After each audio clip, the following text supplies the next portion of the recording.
everyone, my name is Bùi Thị Thùy Linh. I'm currently a student at Nālandā International University, a very special campus. Some people ask me that why my university is so special. So I can say that my university is not just a university, it's a revival. And you know, my currently international university sit around 30 minutes away from the root of Nālandā University. My university is constructed through the collaboration of India and Asian countries with one simple mission that to bring back the spirit of ancient Nālandā Mahāvihāra, the first greatest residential university in the world. It's also a spirit and cultural center that shaped the intellectual landscape of Asia.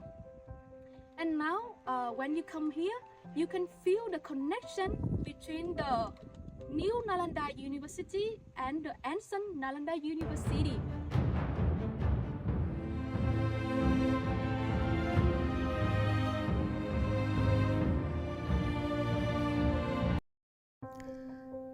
Every day when I go to school, I pass the brick walls, the old style buildings, the simple sign that says Nālandā. And suddenly my mind travels far away to the ancient Nālandā Mahāvihāra. That great center of learning, once alive with monks, scholars, and students debating, chanting, studying day and night. A place where the philosophy, logic, medicine, astronomy, and Buddhist thought were shaped for centuries. Now, only ruins remain.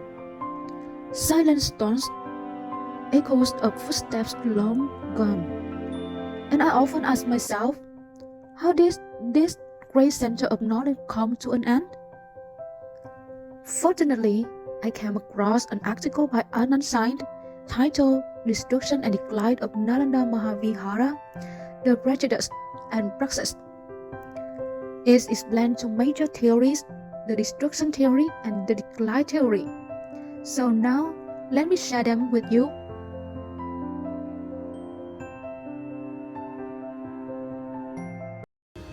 The first is the theory of destruction.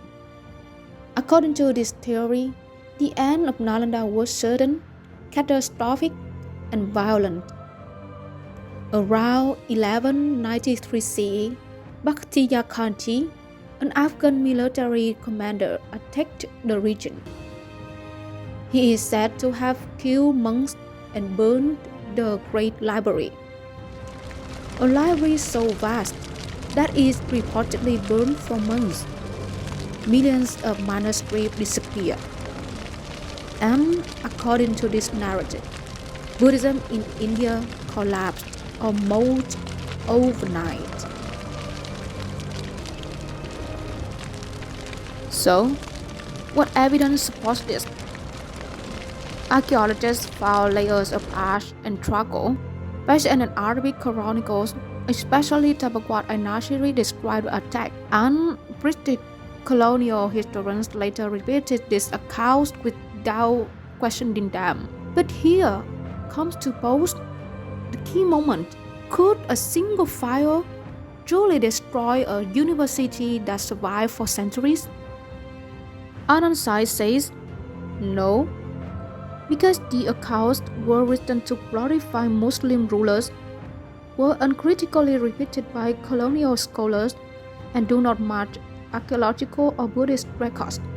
Most importantly, the Tibetan monk Dhammaswamin visited Nālandā around 1232 to 1236 CE, decades after Khanji, and found the university still functioning through damage, with a 90-year-old abbot and about 70 students. So, the attack was real, but it was not the instant destruction that people imagine.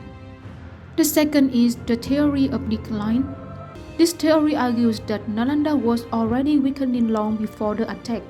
Economically, the monastery shifted from popular support to royal land grants. Over time, monks became large landholders, living off taxes from gifted villages. Jadwal isolated them from the laity, the very people who once protected and sustained them. When later dynasty redirected support toward Brahmanical institutions, Nālanda's economy collapsed. Religiously, Mahayana and Vajrayana Buddhism blended deeply with rising Puranic Brahmanism. The boundaries blurred. The Buddha was increasingly worshipped as an avatar of Vishnu, and Brahmanical school and the Bhakti movement became powerful competitors. This reason support for Nālandā Buddhist University gradually faded.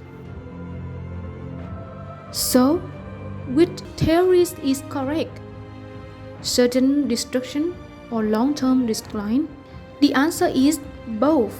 Nālandā fell through a two-stage process: internal decline, economic, social, and religious, followed by external destruction, the final blow to an already weakened institution.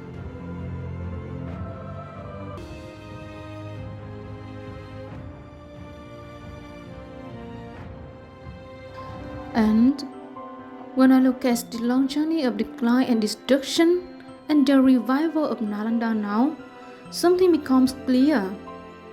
People may burn down walls, they may destroy the libraries, but they cannot destroy the spirit of Nālandā.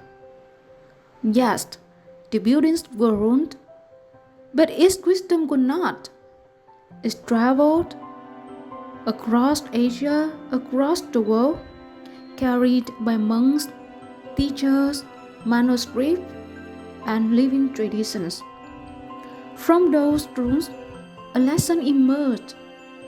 What immaterial can be taken away, but when wisdom takes root in humanity, no fire can stop it from spreading.